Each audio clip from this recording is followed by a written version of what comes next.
ఇంకొక అడుగు ముందుకెళ్ళి రాహుల్ గాంధీ ప్రధానమంత్రి అయి ఉంటే పీఓకేని ఆక్రమించుకునేవాడు అంటారు రేవంత్ రెడ్డి.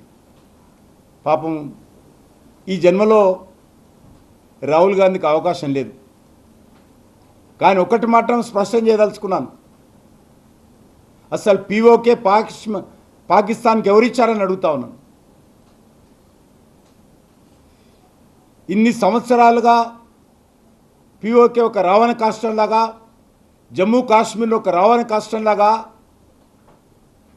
నడిపింది కాంగ్రెస్ పార్టీ ప్రభుత్వం కాదా అని అడుగుతా ఉన్నాను.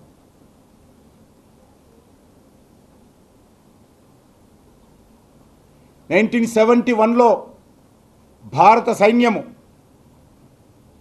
లాహోర్ వరకు చచ్చుకపోతే వెనకకు పిలిపించింది ఎవరో రాహుల్ గాంధీకి, రేవంత్ రెడ్డికి అర్థం కాకపోతే, కనీసం చరిత్ర తెలుసుకోలేకపోతే భారత సైన్యం చేసేదేమీ లేదు.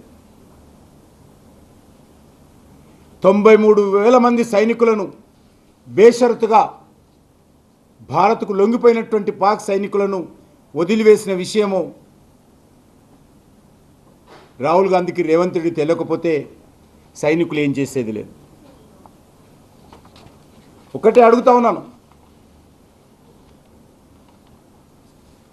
నరేంద్ర మోడీ గారు వచ్చిన తర్వాత మొదటిసారి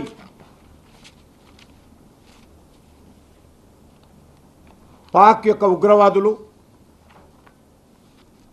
మన సైన్యం మీద దాడి చేశారు. First time